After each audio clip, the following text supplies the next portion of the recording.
So Alyssa finds out that Roger, Alyssa's dad, will be marrying Clarice, and Alyssa is furious. She is so angry that she decides that she's going to run away and become an orphan. Poor little Alyssa. No, sorry. Poor little rich Alyssa. Had to get in the rich there. Well, yes. Poor little oh no, excuse me. She's rich. Filthy.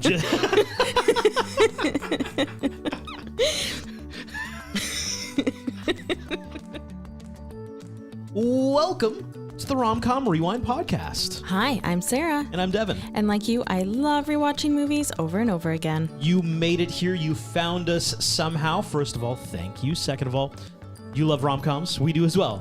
So this is a show where we rewatch rom-coms, break them down a bit for you, maybe take a peek behind the curtain, dig beneath the surface, and decide, does it still hold up? Today we have It Takes Two. And if you're listening to us on Apple Podcasts, Spotify, however you're listening, please subscribe, leave a review. It helps more people find us. And if you ever hear anything on a pod that you think, ooh, I've got an opinion about that, I disagree with what Devin and Sarah said about blank. Or you agree and you really like it. That's fine too, yeah. On Instagram, at Romcom Rewind. On TikTok, at Romcom Rewind. Sarah will respond to every single one of our DMs. Okay, so many times we get messages from you guys, our listeners, on social media, which fantastic. I love getting them. But sometimes we actually get to meet you in person. And it was amazing. It was so great. I met Paula and she caught me off guard because she said she should know me by my voice, and she kind of recognized me by my voice. And it took me a second to realize why. Well, because of the podcast. She said she enjoys listening to us while she walks her dogs, and she laughs out loud, and her dogs must think that she's nuts. So Sarah was recognized in public, so we can confirm there is one for sure real Rom-Com Rewind listener in the world. We've met them. Yes, we've met them. We got There's it. at least one, guys. There's at least Physical confirmation. One exists. That's awesome. And you know what? Like Sarah said, we love when you reach out to us to chat about the pod. We kind of want to make this a little RCR family. Yeah, So, community. Instagram, at Romcom Rewind. It Takes Two is a 1995 romantic comedy. This film is inspired by the 1881 Mark Twain novel, The Prince and the Pauper, as well as the 1949 book, Lisa and Lottie. It Takes Two is the story of Amanda and Alyssa, played by Mary Kate and Ashley Olsen.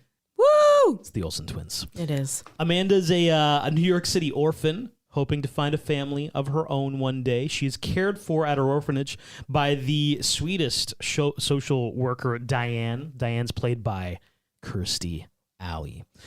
Then we have Alyssa Calloway. Her father, Roger, played by Steven Guttenberg, is a billionaire. Alyssa and Roger are very close, however, since his wife, her mother, passed away. Roger has now, 10 years later, only just started to date again, and that's where we meet Clarice Kensington, played by Jane Sibbett. You'll know Jane Sibbett as Ross's first wife. Yes. In Friends. How many wives does he have in Friends? They never got married? No. They were married. Oh, they but were married. She's just replaced in season 2, right? So yes, first wife, yes. No, but I mean, doesn't he almost marry the British one and then No. He does marry Emily. Okay, he does marry Yes. 3 times. Three. Okay, that's what three. I'm getting at. Sorry. Yeah, Ross had many marriages. Yes, many. And they also replaced the actress. Yes, Clarice, yes. I No, not Clarice. Yeah. You know what I mean. Jeez, Louise. Clarice Kensington, yeah. Yeah.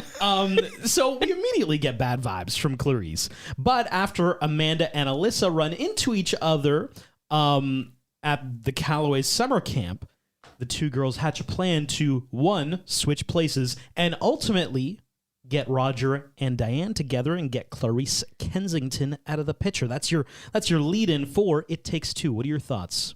For every man who ever wanted to do right by his daughter. Daddy! Who is she? She's gonna be your new mother. For every woman who ever longed to become a mother. Drop the bat, let's go! Just let me smash this ball downtown! Warner Brothers has two perfect answers. But what I see is me. I see me too. This movie is pure nostalgia. It brings back so many fun, great memories. Devin was watching it, and I actually was quoting the movie, and he had to look at me and say, like, you need to stop. I can't watch this when you're sitting there quoting the movie, which like is hilarious because I have not seen this movie probably since the early 2000s, maybe. Like, it's been a really long time. And the fact that all of those quotes came back to my mind goes to show how, timeless this movie is and how well ingrained in my brain it was when I was watching it when I was younger. And it's a fun movie. There's parts of it that are a little bit kiddish, like a little bit, but it's still a really fun rom-com. And there's parts of this movie that just bring back really some really, really good memories. And you're just like, oh my God, I remember that. Oh yeah, I like that too. And yeah, it's really fun. That's why, a lot of you have been asking, why don't you guys do a watch party? Why don't you do something where we can watch the movie with you? Because Sarah would just be quoting the movie at you as the lines are delivered. No, I wouldn't. I would be on my best behavior and not. She's just a girl standing in front of a boy. Yes, Sarah, we do know that. No. I would keep my mouth shut while this was happening. That's why we can only do it with a new movie. It's only for you, Devin. It's only for you. Oh, thank you. You're welcome. Blessed. What are your thoughts? I agree with all of that. I think this was, and maybe it's just because when we grew up, but I think maybe you agree, there was an era of like peak kids and teen comedies, and this film I'm going to put pretty close to the top of that list. We were humming when we were releasing Mighty Ducks, Little Rascals, The Big Green, The Parent Trap, Big Green, The Sandlot. The Goonies? The Goonies, all 100%. of it. Yeah. There was just this like 7-year span where there were so many films like this, and maybe rewatching them, maybe if you hadn't watched them, you'd be like, this kind of sucks. But rewatching this, having it be a thing from my childhood, I'm just like, this is just easy, good, quotable, fun. And you ready for the classic Devin food analogy? I can't wait. Here's what It Takes Two is. This is your favorite baked good from a grandparent. Oh. It's your nanny's famous butter tarts, mostly because of the nostalgic, feel-good, just something you get from it. There's honestly... Those butter tarts are damn good. Yeah, so. But here's the thing about the butter tarts. There's not much to them. It's like typically a classic recipe that may have been done and redone, but because it's your noni's recipe or your grandma's recipe or nanny's recipe or whoever, it just gives you that wholesome, safe, comfortable feeling. That's what It Takes Two is. If you really dissect it and get granular, maybe there's some holes to poke, but just because it reminds you of this time where like you'd watch the movie and then you'd go out and make like snowmen in the backyard. It's almost like core memory formation. Yes. 100% it is. It's such a sweet movie. It is a sweet movie. That's a very good word for it. It was very light and fun to watch. I enjoyed rewatching it. I hadn't seen it in a really long time. Oh my God. We almost burnt out the VHS in my house of this one. We watched this so much. You know what? Same. I think I owned all of the Olsen twins movies. Oh, the whole catalog. The whole catalog. Because there were some misses in the catalog. It's funny, as you go through, you're like, It Takes Two, and then there's like I don't know if there was like misses. I've got a question. Hold on, and let me pull it up because I think there is something to this.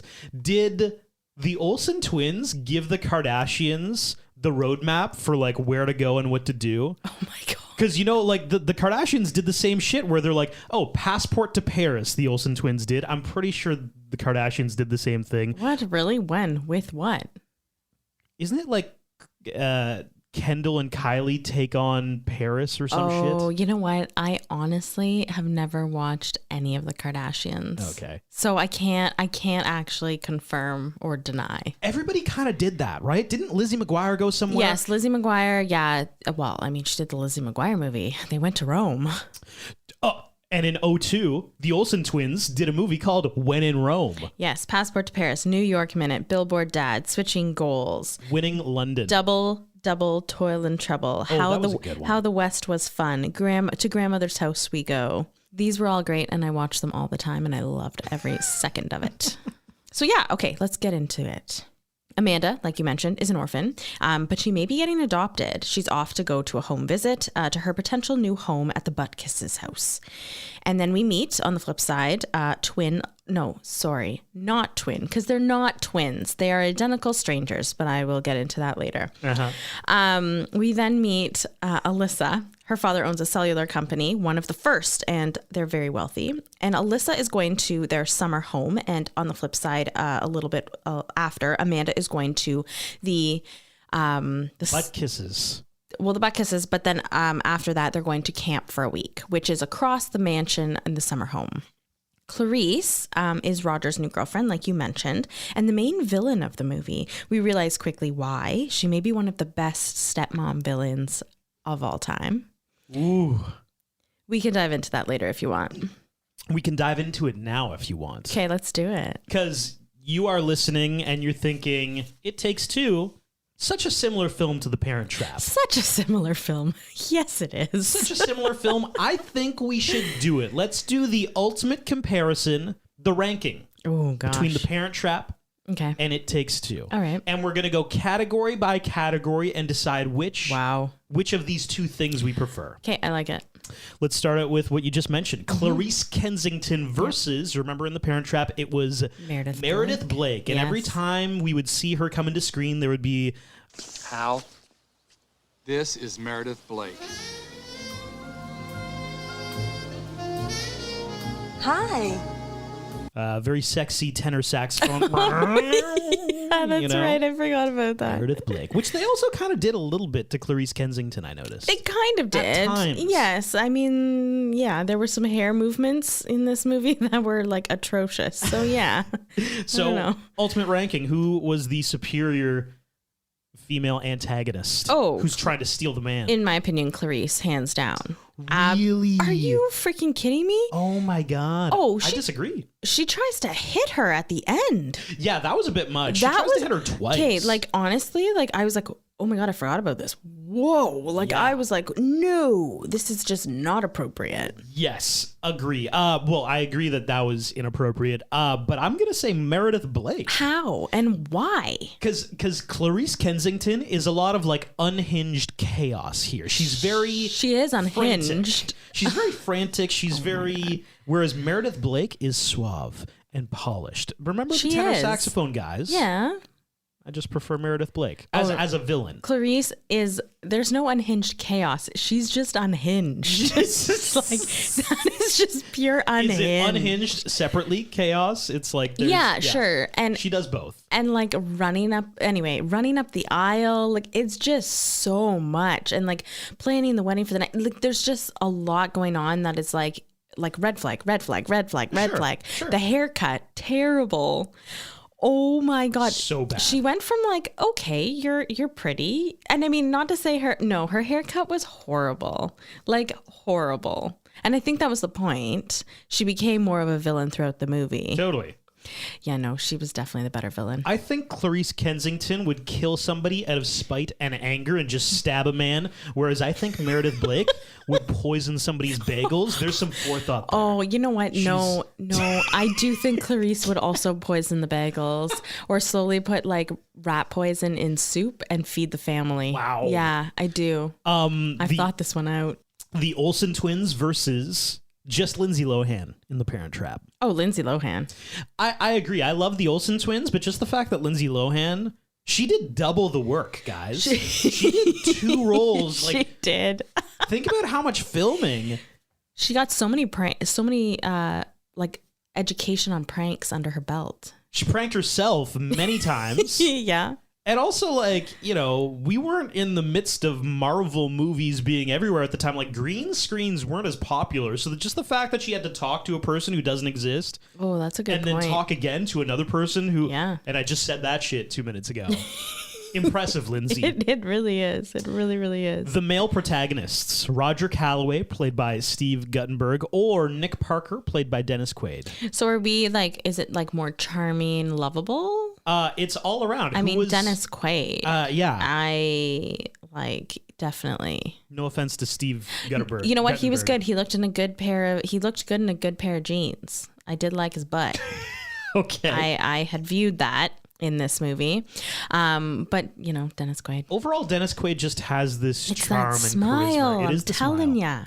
ya. Female protagonist. Yes. Diane, played by Kirstie Alley, or Elizabeth James. That was Natasha Richardson. Natasha Richardson, because I just love her so much and everything she does. She's just such kindness in a body, you know? Like, I just loved her. I did love Kirstie Alley's like relaxed nature, if that makes sense. Like, and just like fun, happy-go-lucky in this movie. So I don't know. I think it might be a tie for me. I would agree. I'm going to give the edge to Kirstie Alley, but it was very close because I think Natasha Richardson was the perfect actress to play off Dennis Quaid because she is very polished. Yes. Kirstie Alley feels like, oh yeah, it's a New York City social worker. You know, she's, I'm going to tell it how it is kind of vibe. She's fun. She's, oh, there's a food fight happening. Let's get into it. I think they both worked in the respective movies. So yeah, a tie is fine. Yeah, because I'm going to say that Kirstie Alley had less of a background to work with in order to create her character, and she did a very good job. Whereas Natasha Richardson, they had developed in the movie the character a lot more, right? There was the backstory of their previous, like of them being married previously, and Almost like because they had to explain the identical twin thing. right, who knew that you'd have to explain why somebody looks identical to somebody. You'd almost say that they were twins and not identical strangers. It's a big bugaboo for me. Man. But yeah, tie. And the camps, Camp Calloway versus Camp Walden. Oh, Camp Walden. Come on. What? I think Camp Calloway for sure. Why? Because of the food fight? Because don't shit on my food fight, I'm Sarah. not shitting on it. It's a great scene. I just think I think we had more of a fleshed out backstory for Camp Calloway. Camp Walden was just a random camp. Camp Calloway, there was an emotional, sentimental value for Roger Calloway. Like, my wife started this. I haven't felt right to come back here until now. There was like a heartfelt story, sure. There was a story behind the camp, whereas Camp Walden could have been anywhere doing anything. It was just a reason to get Lindsay Lohan to meet other Lindsay Lohan. I prefer Camp Walden on this one. I think the pranks were hilarious. They actually spent the whole summer there. They developed their identities to switch places there. Like, it was just a deeper story than, you know, a week at Camp Calloway. So we have both girls at the definitive rule here is that we are conflicted over correct individually which we are elements of The Parent Trap versus It Takes Two are better or worse. But both girls, Amanda and Alyssa, are at Camp Calloway. Correct. Well, yeah, Alyssa's at the mansion. Amanda's at the actual camp. Yes. Well, and shortly we find out that there becomes a little bit of a switch. So Alyssa finds out that Roger, Alyssa's dad, will be marrying Clarice, and Alyssa is furious. She is so angry that she decides that she's going to run away and become an orphan. Poor little Alyssa. No, sorry. Poor little rich Alyssa. Had to get in the rich there. Well, yes. Poor little oh no, excuse me. She's rich. Filthy.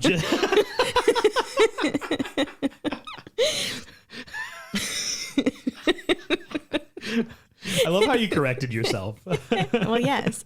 And then at the camp, we have Amanda and her friends who are all orphans. And they can see the Calloway mansion, and the boys dare her to go over to the mansion and actually ring the doorbell. There's this big they think there's a story about how it's a haunted mansion. Somebody died. Yeah. Yeah. So, of course, Amanda says, okay, fine, like, I'll do it. She's a tough guy, you know, whatever. And Alyssa decides to run away. So she does go outside. And, of course, they're wearing very, very similar clothing, the two of them. And Vincenzo goes to answer the door and says, oh, well, if it isn't the little orphan, thinking that, of course, it's Alyssa who's come back. But no, it's actually Amanda. And he takes her in saying, no, come on, you got to get ready, blah, blah, blah. And she's like, oh my God, no. Oh my God, I'm going to die. Ah. There are so many, like, I don't know why it's so funny. Maybe it's not so funny, but just the scene of him grabbing Amanda by the shoulder and her like, doing the crass. Remember in the 90s, kids would just scream at the camera and it was really funny to us? Yeah. Hilarious. I don't know why it's funny. Maybe it's not anymore, but I always laugh.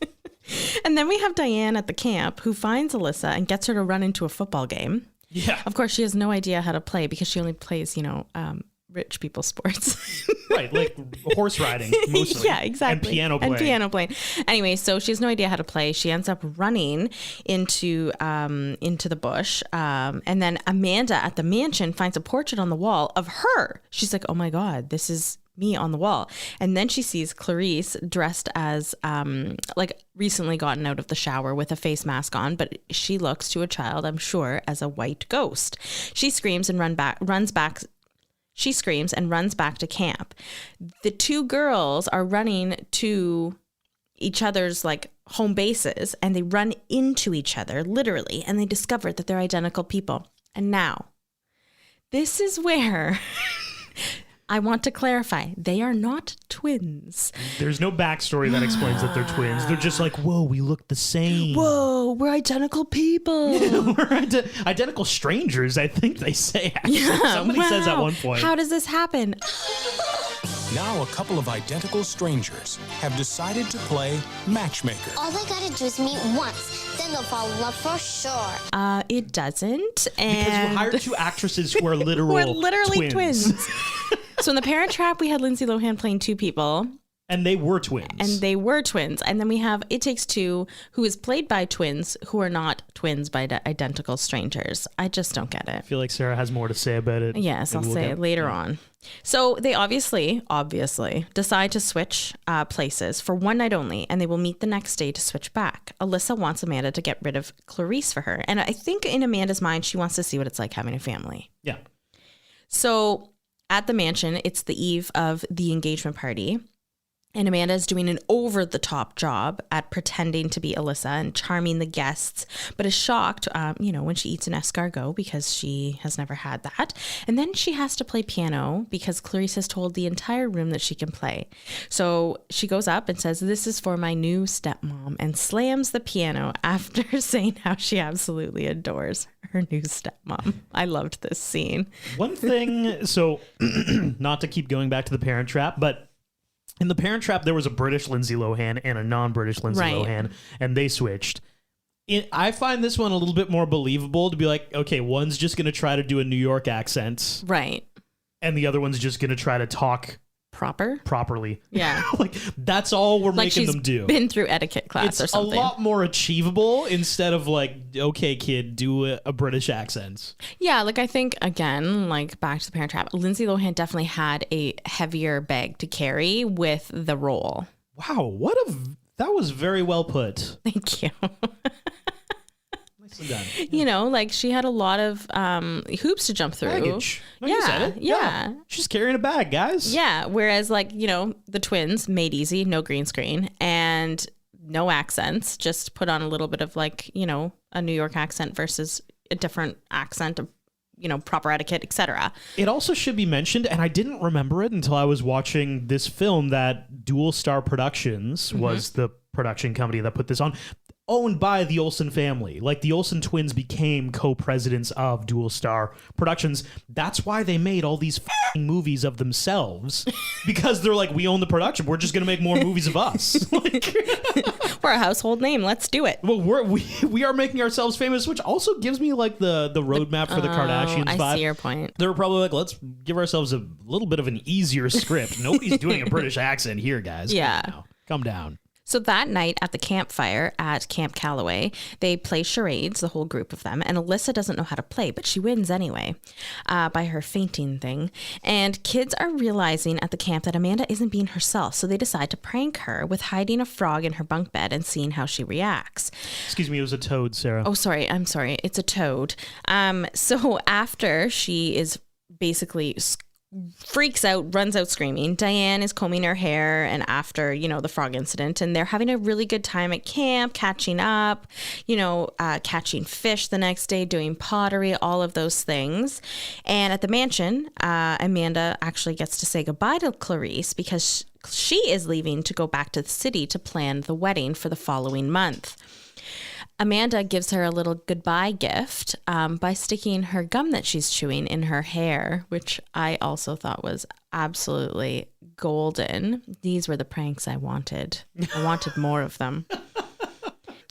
When they finally do meet to switch back, they decide to keep the switch and figure out a way to get Roger, Alyssa's dad, and Diane, Amanda's caregiver, to fall in love. So they all go horseback riding. They decide that this is how they're going to get them together. And Diane and Roger realize that the girls have both left them. They're separate. And they set it up. The girls set it up so that Diane's horse goes wild. And they sit back and watch as they meet when Roger saves her. And honestly, this meet cute is really adorable. Okay, they don't set it up that Diane they take a slingshot and they nail the horse in the ass. I know. I hated that part. I was like, PETA. But that is wildly dangerous. It is. That horse It can go is. in any direction. You're just hoping, hopefully it goes that way. Yeah, no, I agree. I didn't like that part. I was like, oh, the poor horse. I literally said it out loud. I was like, oh, that poor horse. I also didn't like how both of these people, Roger and Diane, get abandoned by the kids, and neither of them are like, oh, I need to find the kids right away. They're like, oh, I'm just going to keep on going down. Like, there's a child with a 2,000-pound horse just wandering around, and you're like, well, I'll just keep on doing what I'm doing. Well, in Roger's Hopefully case, I'll meet them soon. Yeah, in Roger's case, I didn't think he had to worry about Alyssa, who's Amanda. But yes, on the flip side, the whole camp situation, I was bucked off a horse at horse camp, so I understand. I was a junior counselor at a horse camp. Yes, you were. And that's dangerous, guys. Yeah.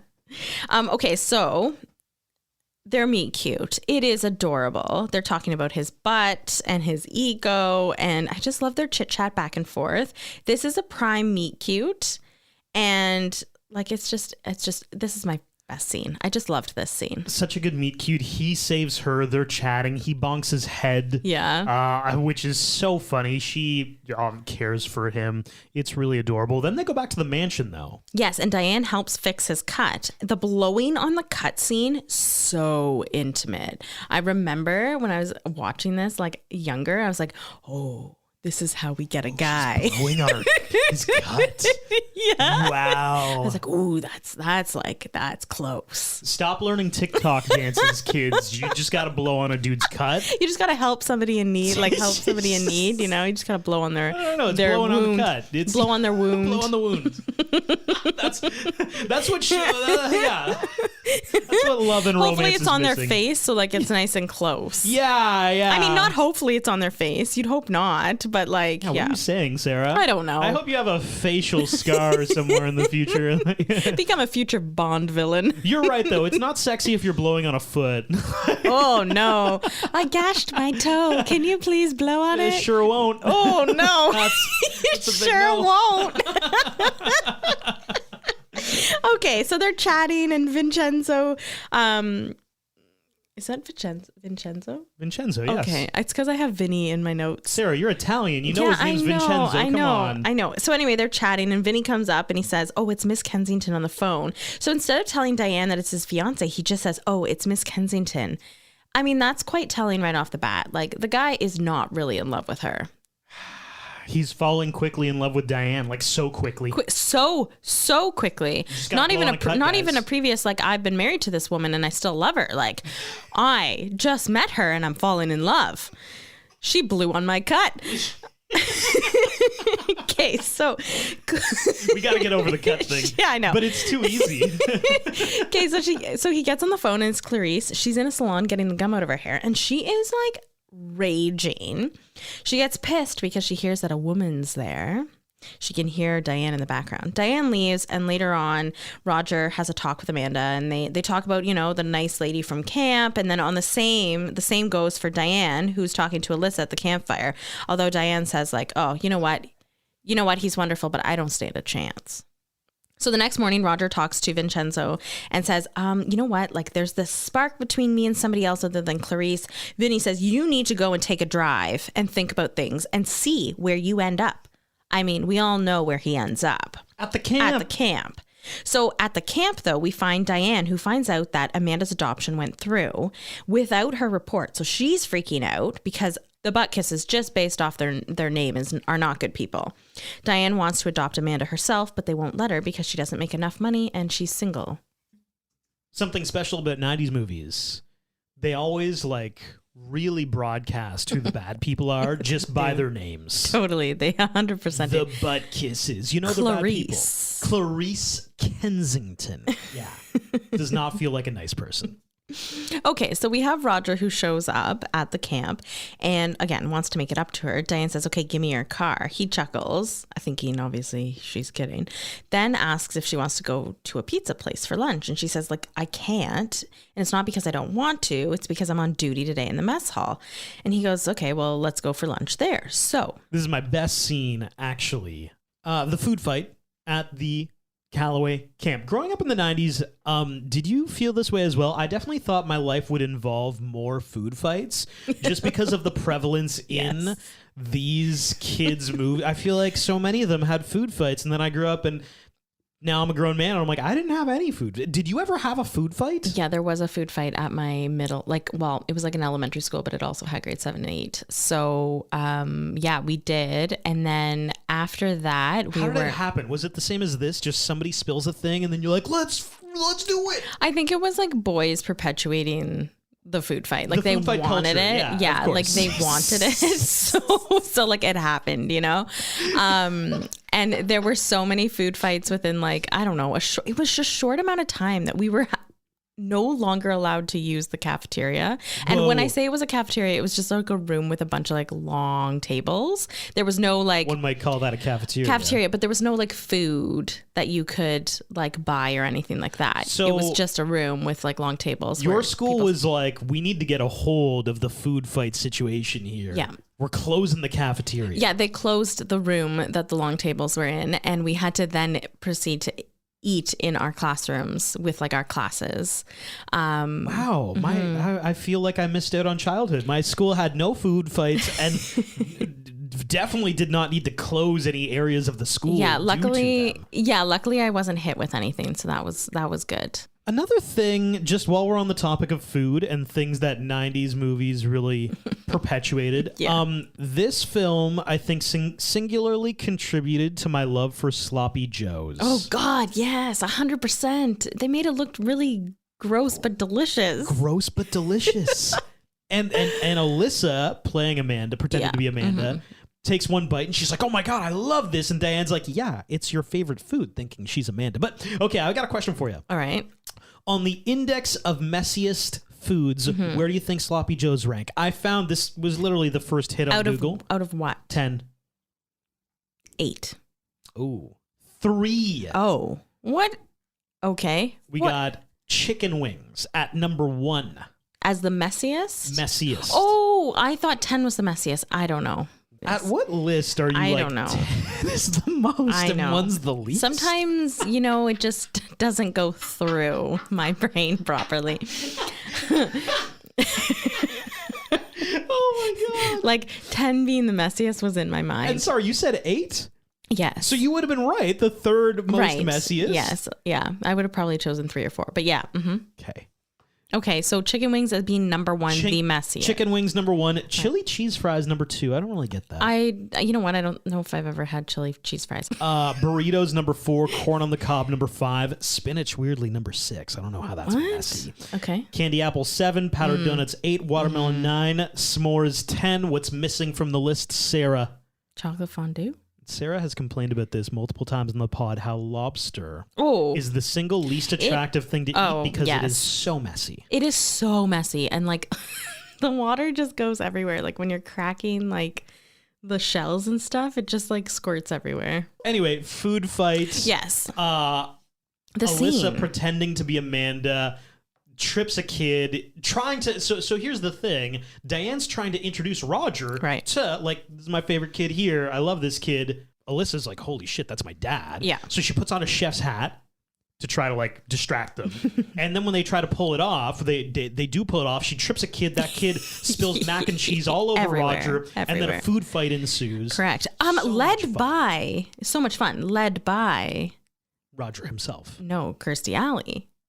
She's the one that gets up with the food and yells, "Food fight!" But he throws a little bit on her. Oh, he yes, flicks the butter. butter. On her. He flicks yes, butter on and then her. she's like, "Okay, like I would let's say go." it's equal parties. And then we get a really intimate moment where they go outside. Yes, but before that, Kirstie Alley made snorting okay while laughing.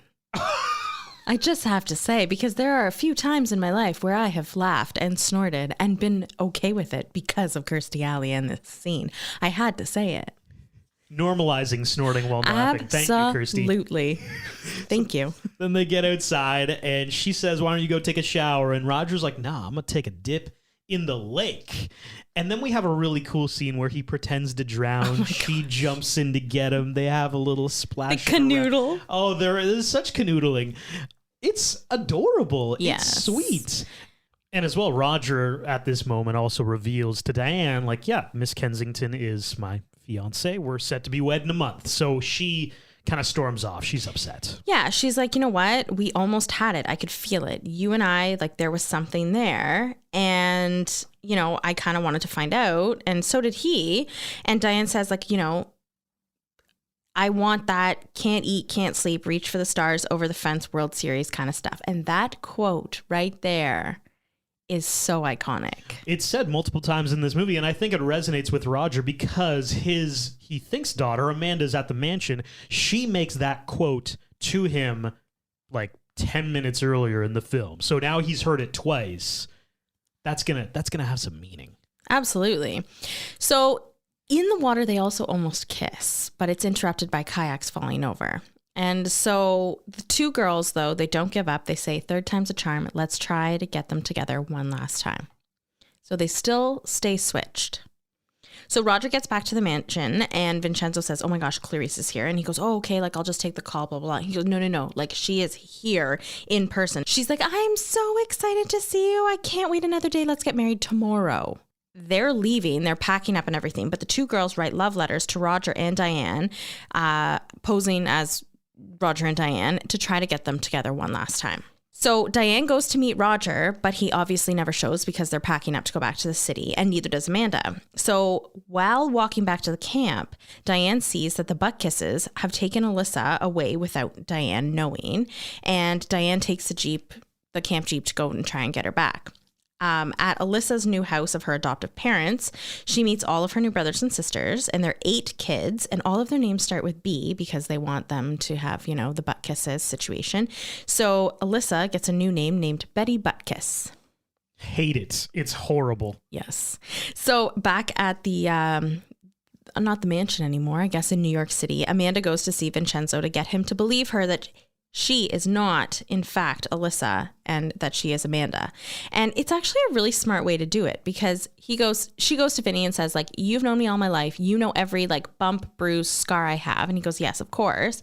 And she goes, okay, well, how about this one? How about this one? How about this one? And then he realizes that they're identical strangers.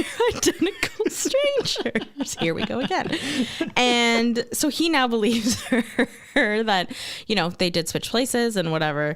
So Vincenzo is now in on Amanda's plan to get rid of Clarice. He goes over to Child Services to see Diane and to get Alyssa back. And Diane finds out that, yes, oh my God, they're identical strangers too. Diane tells him that, like, I'm sorry, Alyssa, your Alyssa has been adopted. And he's like, well, you better go to Staten Island and get her back because, like, she needs to be there when her dad gets married. So Diane takes a helicopter to the junkyard that Alyssa now works at. So they show up, and of course the Buttkises didn't believe that she wasn't Amanda. So she is saved, thank God, from that terrible family. And so were the kids later on. But yeah, so they take the helicopter to Central Park, and then they take a horse and buggy to get to the church on time in order to stop the wedding. So while all those things are happening, the helicopter and the horse and buggy and all that stuff, the wedding is occurring. Right. And Roger is at the altar. Clarice is having a freak out. Amanda, who is pretending to be Alyssa, is trying to stall as much as possible. And then eventually we all get to the altar and we get to the I do's. And Roger is also stalling because we have a classic 90s, him reminiscing, a montage of all the moments yes, I forgot about with that. Diane. We had to have one montage in this movie. Yeah. And Diane and Alyssa end up breaking into the door. And then Roger does say, like, I can't. Right. Thank God he came to his senses. He gets slapped by Clarice. Yeah. And then Clarice ends up trying to hit the one kid who is Amanda pretending to be Alyssa. And Vinny grabs her hand, does not allow that to happen. I didn't love that. That was a little... That was a lot, like way too much. Honestly, like in a lot of 90s movies, especially, we've rewatched a few John Hughes movies. In the 80s, yep. They are beloved, but there are some unique 80s and 90s quirks to them sometimes. Correct. That's a good way to put it. And this was the only one I found in this film that I'm like, don't feel good about that. But the slap doesn't actually happen. Correct. Clarice stomps her way down the aisle, and lo and behold, the other, not twin, identical stranger is there. And she's like, there's two of them? And she tries to hit that one as well, and Diane is like, don't do that. The other twin ends up ripping her dress, so she's so embarrassed. She stomps on. I mean, with the hair and the dress ripped, she looks awful. Clarice had a bad end to this movie, but then we do end up with the reveal where Roger is looking back and forth between the Olsen twins, saying like, "Oh my God, my mind is blown. Yeah, how is this possible?" Diane is outside the church. She does a classic. Kirstie Alley does a classic, like the crowd is kind of swallowing her, and she like the mongoose does the hand movements of like I'm just, and by the hand movements, like she's gonna be outside around the corner on the left 100%. of the church on the steps. Yeah, you know exactly where she's gonna be. Classic New York moment. Roger goes outside with the two kids now, has a chat with Diane, and they do end up kissing. Yes, they finally kiss. And he ends up buying the guy who owns the horse carriage is like, they genuinely robbed me, guys. He's like, don't worry, I'll pay for the horse and buggy.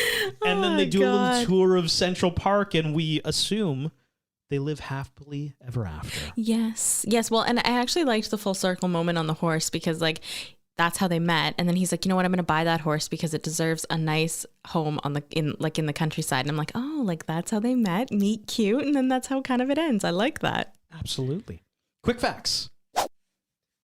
Many of the plot points are taken from Mark Twain's story, The Prince and the Pauper. The film was titled after the song It Takes Two by Marvin Gaye and Kim Weston, which was also featured in the closing credits.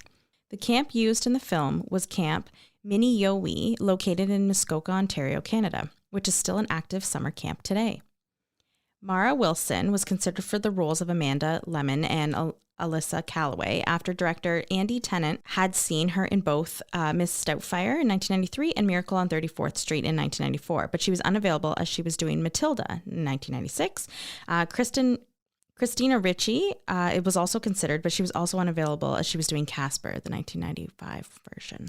So were they trying to pull off the Parent Trap thing with those two? Because I mean, in this case, I would think so. They cast twins. Right. But in those two prospective cases, they would have had to do doubles. Which, I mean, I think in the end, it was probably easier casting twins. I was going to say, were they just like, let's just get the twins. Let's just do that instead. I love, Matilda, you couldn't have it any other way. So Absolutely. I'm happy that everything happened the way it did.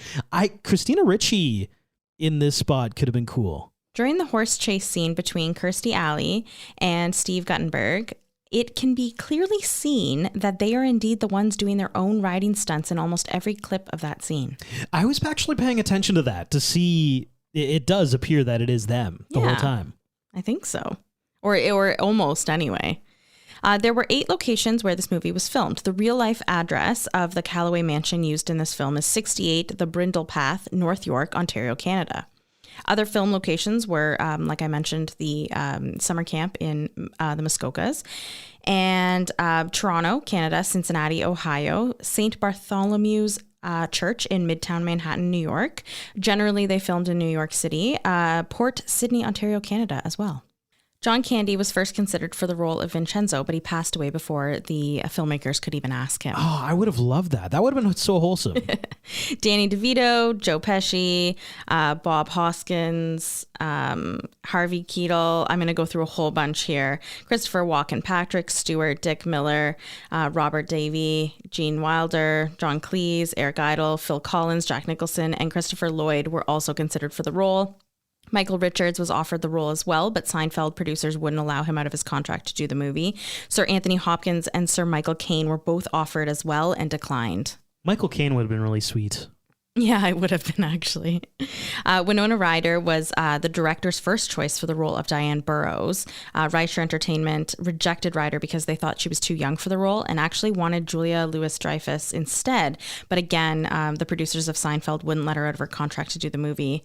Lori Loughlin, Gina Davis, Kim Cattrall, Mary Louise Parker, Sandra Bullock, Michelle Pfeiffer, Laura Dern, Joan Cusack, Kelly Preston, Leah Thompson, Meg Ryan, Sigourney Weaver, Susan Sarandon, Elizabeth Perkins, Goldie Hawn, Tatum O'Neal, Andy McDowell, Brooke Shields, Nicole Kidman, Karen Allen, Helen Hunt, Julia Roberts, Catherine O'Hara, Julianne Moore, Heather Locklear, Demi Moore, Madonna, Sharon Stone. They were all considered for the role as well. Jodie Foster actually was briefly considered for the role of Diane, but she declined because she was busy actually directing Home for the Holidays that came out in 1995, which co-starred as well Steve Guttenberg. Yeah, Steve Guttenberg was in that as well.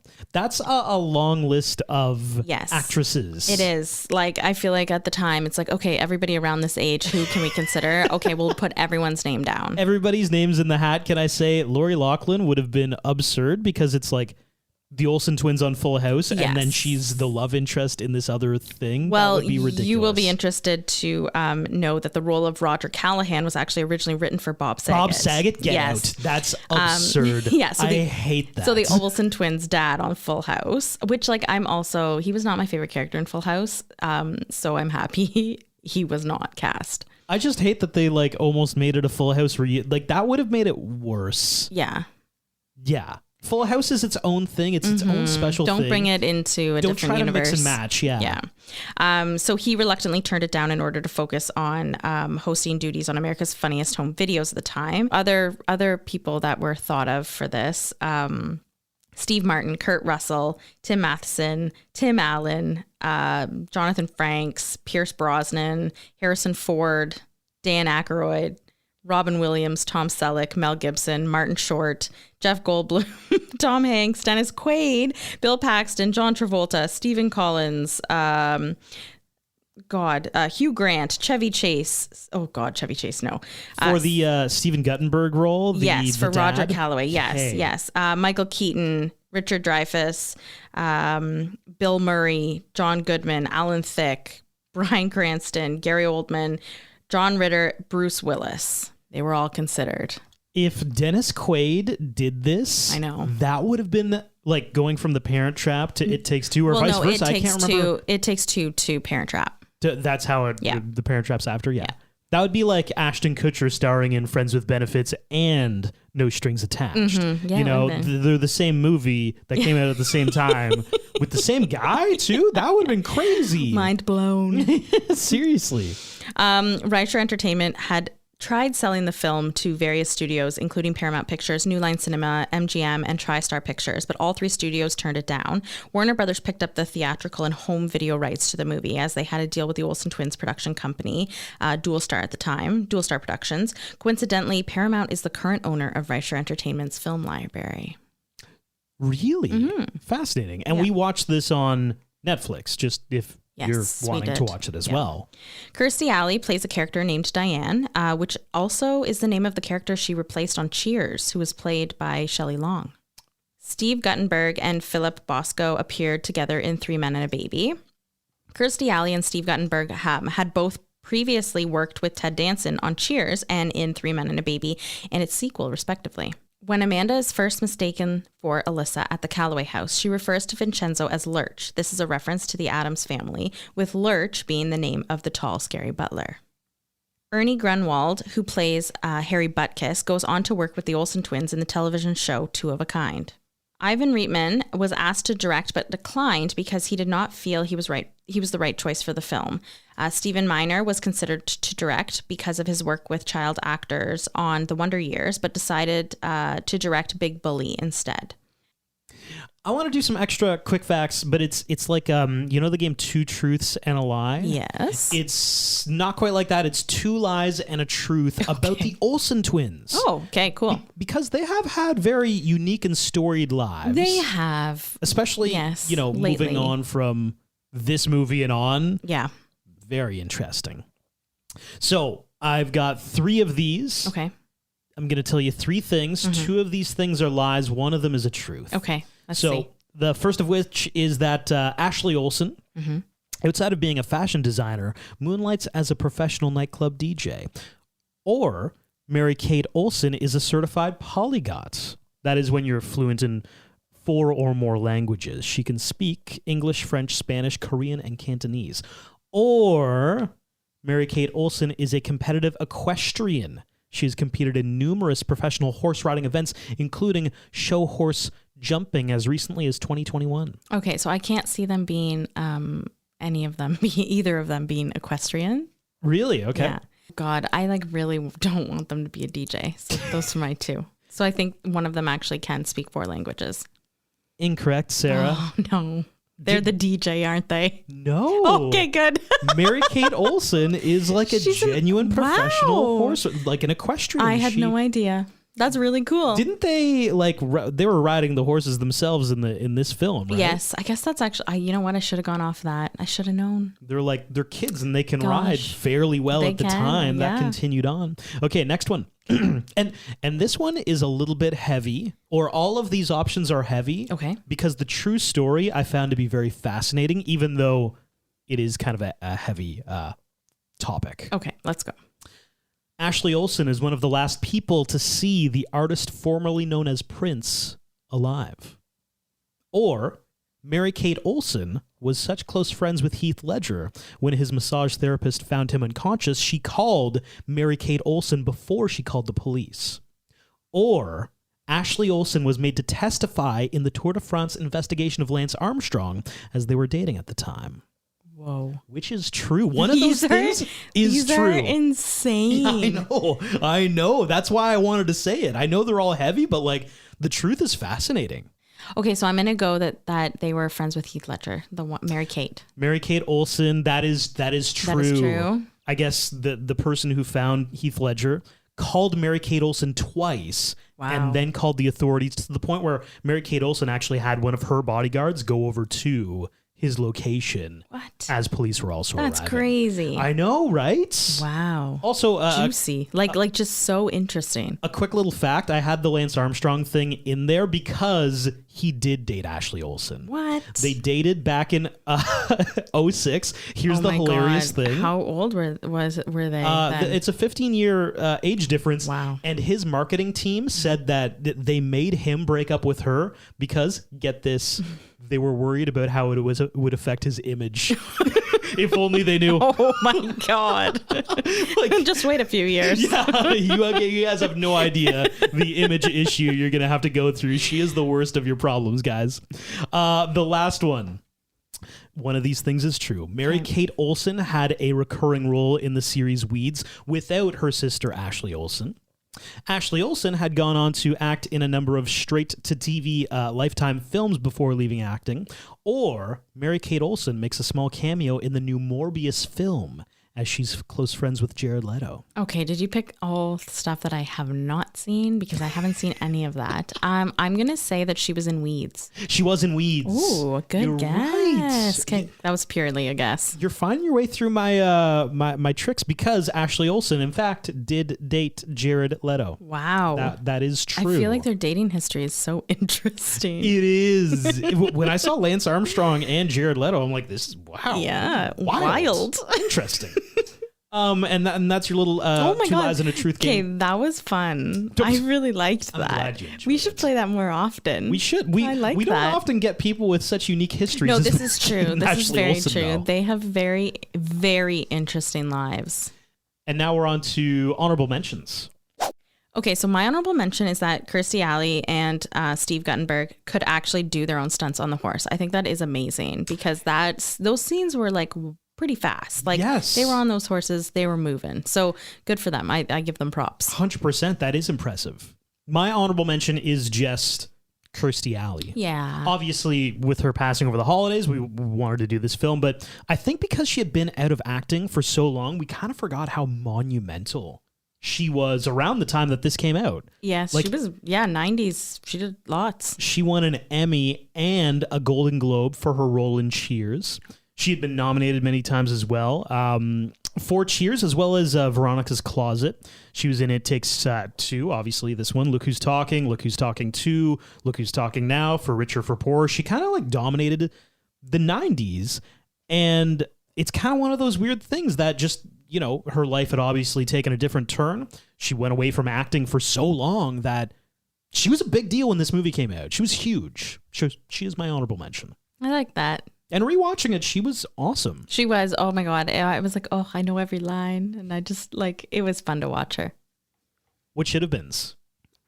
Okay, mine should be very obvious. Like, they should have just made them twins. Like Right. the fact that they teed them up, like, okay, you're gonna be two identical strangers, and you're gonna go up to each other, and you're gonna Right. run it and be like, oh my God, are you? Oh my God, we look identical. It's like, yeah, because you're twins. Like, Yes, there's no yeah. like it's not real. They should have 100%. definitely been twins. Like, I mean, I don't know if they did it because like it would be too similar to The Parent Trap if they actually were twins. But in this case, they actually cast real twins. I know. So You literally don't have to do double. Yeah. You're doing double the work by having them not be twins. Like 100%. like I don't know. I was like, you literally have twins, guys. Just use them. It's silly. completely. It's a big bugaboo for me because I was like, hey, come on. What is this? The Princess Switch? All the Vanessa Hudgens? We look identical. How weird is that? And then they just never explain it ever again. Yeah, no, it's not like Every person's like, wow, they look the same. Isn't that weird? yeah, they literally talk the same. Like, I don't know. It's just yeah. My what should have been, and this is up for debate. We can talk it out. But I think this shouldn't have been the high point for every single actor or actress in this movie. And I'm going to state my case. Because I think everyone in this film, they had either, this was their mountain or they had already climbed their mountain. Kirstie Alley. I would say like Look Who's Talking, Look Who's Talking 2, and Look Who's Talking Now were like her. And Cheers. Yeah, cheers. Yeah, for sure. All of these things had already ended.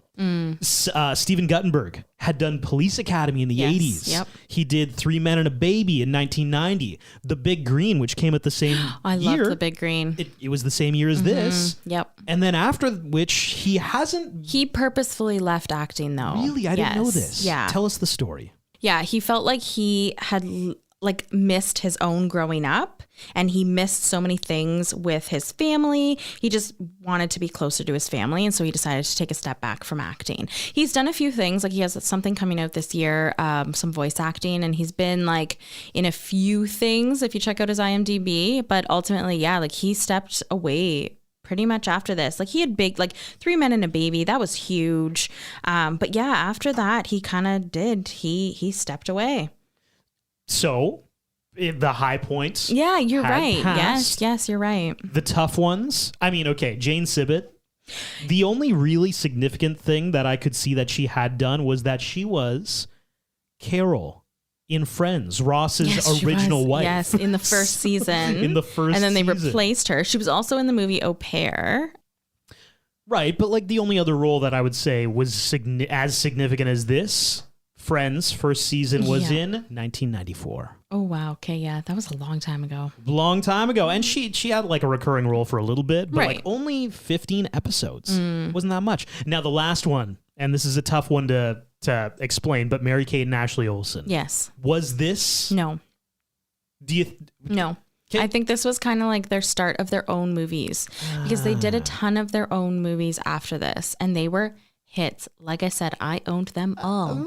okay, they were fairly popular, but they were Michelle Tanner in Full House from 1987 to when? 2004? 1995. Sorry. That's what I meant. 1994. Sorry, not 2004. 2004. No. Sorry.